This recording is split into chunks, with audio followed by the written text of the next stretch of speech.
Hello, good afternoon, everybody. Sorry, I'm a little bit late today. I've been asked to have a think today about gaslighting, and this is a really tricky. This is a really tricky topic to kind of describe in many ways because there can be. So first of all, it's a really complex. What is gaslighting? Gaslighting is a really subtle but complex form of emotional abuse and bullying, and can happen in all kinds of relationships. Mostly happens like in a love relationship, but I dare say there are plenty of instances where it's not just a love relationship, it is in any kind of dynamic. I've heard of it going on within the workplace as well, and within family member situations too. But typically speaking, when we think about gaslighting, it tends to be either within a marriage or within a partnership, and as I said, is a very when I say it's a subtle kind of emotional abuse and bullying, I mean it is subtle from the point of view that it's not overt. It's subtle from the point of view that really ultimately it has you questioning yourself and has you questioning your sanity in a way. Really. I mean, most abusive relationships, or most kind of, and I don't mean to be like alarmist when I say abusive, but most kind of like bullying relationships, whether that's physical or emotional, will have you doubting yourself. That is where the power actually comes from. Even in instances of physically abusive relationships, actually the majority of the fear comes from the anticipation rather than the actual. I mean, obviously in some cases the physical aspect is hugely dreadful, yeah, without a doubt, but it's the psychological impact that has the most amount of clout, pardon the pun. And so that's why gaslighting can be so powerful, is because it has you questioning yourself ultimately. So thinking about this, well, what does it look like? What is the difference between? How do you know? Because this is the really tricky part. How do you know when you are being manipulated to this level, and what does it actually look like? So it will take form. It will take various forms, but mostly it will have you, as I said, really, really questioning yourself. I mean, that's where the power comes from. You ultimately not being able to feel confident in your own memories. Like, the person that is doing the gaslighting will have you doubting everything about yourself. So you could be thinking that you are going crazy, and they will be blatantly lying to your face, like blatantly saying to you that you are wrong, that you've remembered something wrong, that you're not remembering right. It's not necessarily. I mean, it can be big things. It can be big things, but sometimes it can be really subtle, kind of small end stuff that just has you really doubting your own perception and doubting your own judgment. And I think the problem with gaslighting is that it can often be wrapped up in this. It can be wrapped up in what feels like it is compassion. So rather than just being outright kind of nasty and telling you that you're like mental and like crazy and you know stupid, which it can be all of those things, it can also be done in a way that is like, well, I wouldn't lie to you. Why would I lie to you? Why would I make you, I wouldn't want you to feel bad. I don't want you to look bad in front of other people.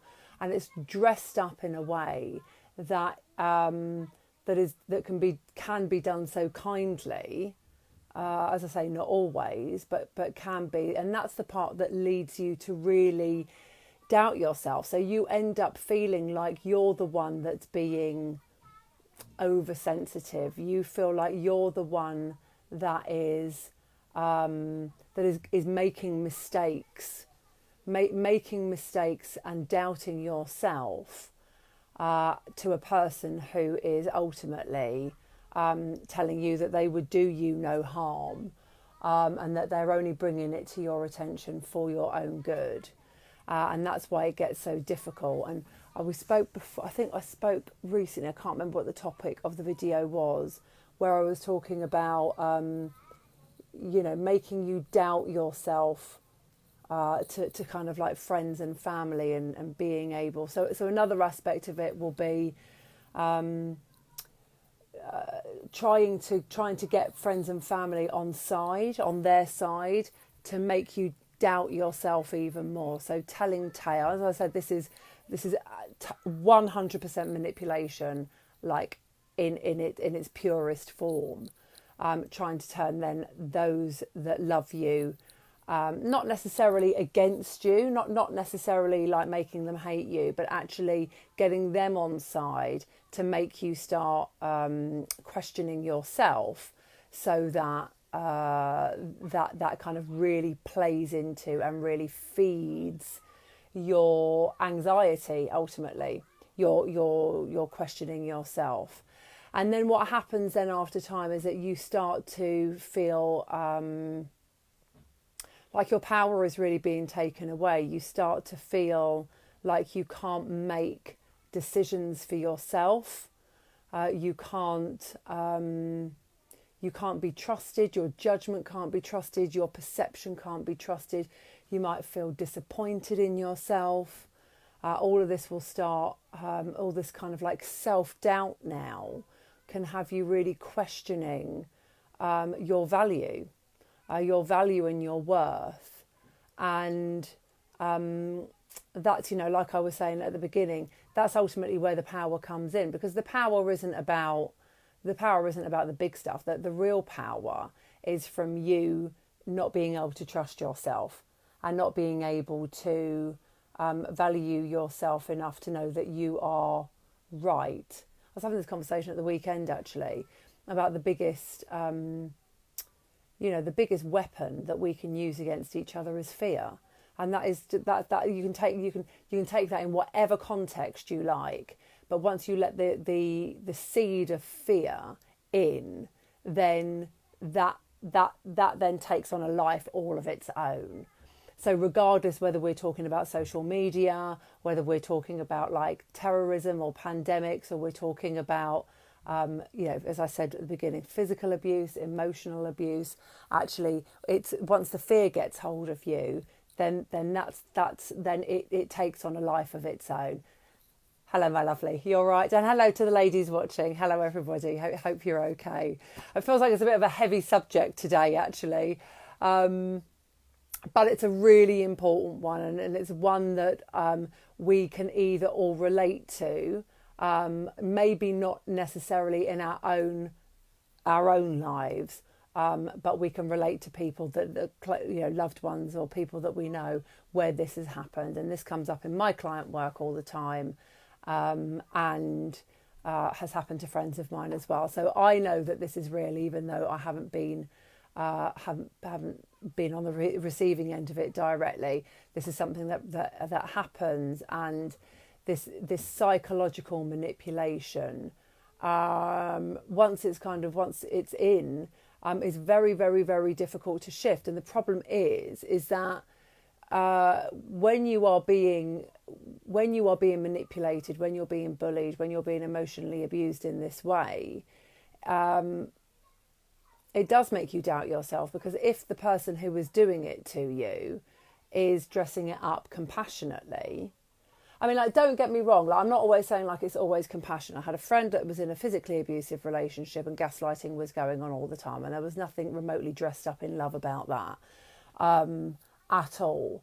But even she, who was a very intelligent, highly educated woman in a very good job, absolutely doubted every single part of herself as a woman, as a wife, as a mother, as a friend, like the whole lot.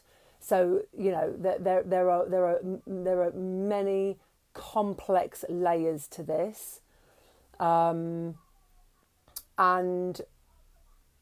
regardless of how it's dressed up, once you start doubting yourself and your own ability to know what's right and wrong, and doubting your own ability to be able to make judgments for yourself and judgments for your, you know, children if you have them, or for your family, then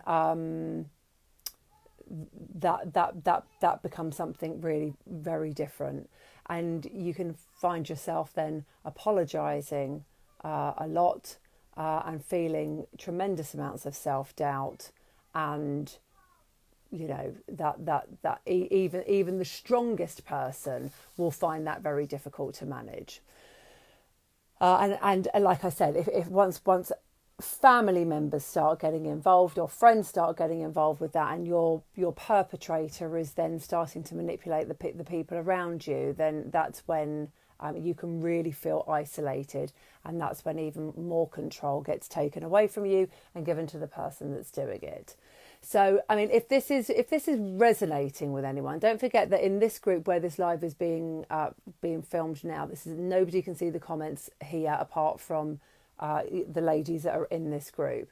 So if you have any comments about this, or you would like to me to expand on anything, or if you have any questions to ask about this, please do feel free, do feel safe to put them in the comment box. And it goes without saying that if you are affected by any of these points, then please do private message me, and I'll be happy to talk that through with you and see if we can come up with either a solution or a way out for you. So what do you do if you think you are being gaslighted? What do you do? Well, there are several things that you can do. I suppose being overly simplistic, the first thing that you can do is to acknowledge it to yourself how you're feeling. Like, acknowledge to yourself that something doesn't feel right. Because actually, once you're able to do that, and you're actually able to say to yourself, I'm certain I'm not going mad here, something else is going on, then that's already a massive step in the right direction. Because psychological manipulation will have you doubting your name. Actually, when it's done properly, it will have you doubting absolutely everything about yourself. So actually being able at that point to recognise that something is awry, and know that, all right, fine. Because I mean, this is the thing, right? We can all have periods of our life where we blip. I mean, I've been in periods where I've been under tremendous pressure. Even I've kind of thought, oh my gosh, are you absolutely sure that I didn't? I'm sure that I did that. I'm sure I didn't say that, or I'm sure I did say that. And we can all have that, and that's completely normal. There's nothing wrong with that. Like, we're not all superheroes. That's absolutely fine. But actually, if you're at the point where you think, I'm sure there's something going on here that isn't feeling right for me, then that's a massive, massive step. However insignificant that might sound or feel, that's a massive step. Because this is about being able to understand your feelings. This is ultimately about being able to have some faith in yourself and some trust in your own instinct. This isn't about who's right or wrong. This isn't about winning an argument or winning a debate or a conversation. This is actually being able to listen to your intuition, to listen to your to listen to that small voice at the back of your mind telling you that you're not going mad, and actually being able to give that voice a microphone and let it speak. That I'm hesitating slightly because I'm really aware that how powerful these situations can be, and it might be that voice is so small in some situations, so small that you don't hear it. You don't want to hear it. You don't believe it. Or it might be that the voice of doubt, it doesn't, maybe these situations don't come up enough. Like maybe on balance, and this is another thing that I've talked about in several videos, maybe it's just like on balance, it doesn't feel like it's warranting the term gaslighting. It doesn't warrant the term psychological manipulation.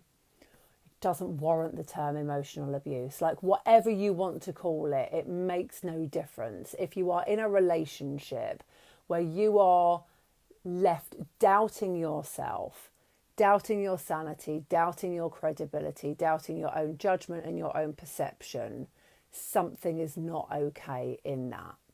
And that's the real part that I kind of invite you to hear.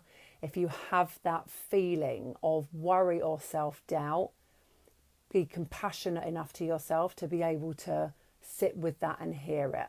I always talk a lot about being able to sit with uncomfortable feelings, because I think in life we are so easily ready. That doesn't make sense. So ready to push away uncomfortable feelings. Get rid of feelings that make us feel anxious, make us feel worried, make us feel scared. And we can easily just kind of like push them down. But actually, the real power to regain your power in any situation, whether it's fear, anxiety, self-worth, like confidence, like whatever it is actually to be able to sit with it. Actually, grief. I was talking to somebody about grief very recently, and you can't push that away. You can't push anxiety away. You can't push grief away. You can't push self-doubt away. You have to be able to sit with it and acknowledge it, and only then can you then start to gain control over it. And that's what we're kind of talking about here. We're talking about, for anybody that's just tapping in now, we're talking about gaslighting. We're talking about psychological manipulation, and being able to trust yourself enough to acknowledge that it's going on. So once you've got that, once you acknowledge that, then I think another part. Then I think where you go from there, you got two places to go from there.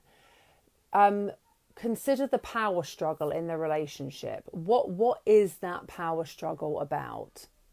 Like when you're thinking about gaslighting, you're thinking about all of the times. I mean, write them down as well. If in any situation where these bullying incidences, where you're being told that you're going crazy, or it wasn't like that, or you're making it up, or whatever it is, you're wrong and you're stupid. Write them down so you have a proper black and white, not necessarily transcript, but evidence for yourself. This isn't for, to show to the world. This is for you to be able to write it down. And then see, like, what is the pattern that is going on here? What is the power struggle that is going on here? Are these conversations coming up at particular times? Is there a particular theme? Is there something that is happening in the relationship where this manipulation is needing to come in? And then once you start writing it down, you can start, as I said, working out what the power struggle is here, and what your partner or the other, whoever is doing it. As I said, it's usually when we're talking about gaslighting, we're talking about long-term relationships or short-term relationships, love relationships, but it can happen in workplace, it can happen in friendships, it can happen in families. So what is that person trying to get power over? What are they trying to achieve? Why do they need to be doing that to you? Don't forget, you're coming here from a place of self-doubt. So that this process might not be the easiest thing to be able to work through by yourself. So with that in mind, you need to be able to speak to somebody about it. Now, that could be, the obvious ones for that are friends, family, and counsellor, counsellor. But I mean, I would say friends and family, but someone who you can really trust to be able to speak to. So I'm aware that I've said that your partner might be trying to bring in other family members or friendships to try and prove to you that you are going insane. So you obviously need to take a judgment on who that is that you're going to speak to. But I would certainly hope, for your benefit, that anybody that you value and trust and love is going to be able to hear your concerns and hear your fear and anxiety about it and be able to help you with it. You need to be able to have a soundboard. You need to have somebody that you value to be able to work this through and try and work out what's going on. If you've written down your examples and you've got evidence there, I don't mean evidence like to use in court, but I mean evidence as in so you can track what's going on. And then you can start then working out and discussing with them.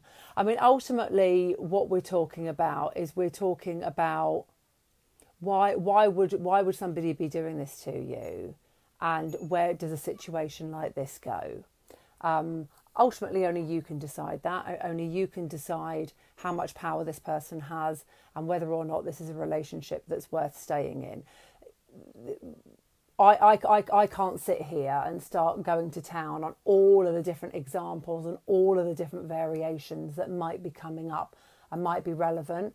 All I know is that if you are in a situation where you are being manipulated, you are being bullied, and you are being made to doubt yourself and your sanity, and your confidence is starting to erode, and you're just second guessing yourself at every step of the way, or maybe not even every step of the way. Maybe you're just second guessing yourself, and because you don't really know, I just realised that was really high.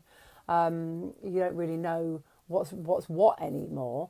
Then I would say, I believe that you need to question that relationship ultimately, because if we were ever in a relationship with anyone where we feel that we are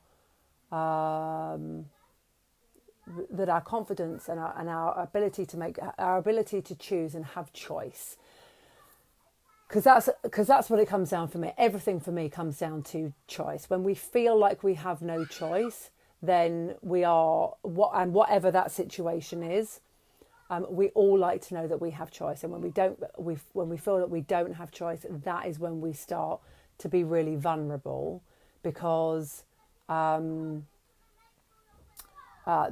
can provoke all sorts of feelings of anxiety and fear and worry. We all like to have choice. Like our children like to have choice. Like everybody needs to know that they have, at the very least, an A and a B. And if you don't have that, then what kind of relationship is that you're in? So, it is very difficult. As I said, I welcome anybody that, if this has resonated with you, or you know somebody that's in a similar situation, do absolutely feel free to message me privately. That's absolutely fine. I can talk that through with you. I think the hardest part of these kind of situations is actually acknowledging that it's going on. That was what I said, at the beginning of this part. Is actually once you acknowledge that it's going on and you are able to recognise it, then you are already, you've already taken a massive step in the right direction. The hardest part about gaslighting is not being able to see it. But once you see it and you know it, then what you have to do, as I said, is just try and work out where you go next. So I hope that was helpful. I welcome any feedback. I welcome any questions, and I very much welcome more topics. This topic was given to me last week. I've still got a couple more on my list to go through. So if you think of anything else that you'd like me to talk about, please do. I'll be back probably Thursday or Friday to do my next live. And look after yourselves and have a really good week. Thanks for watching.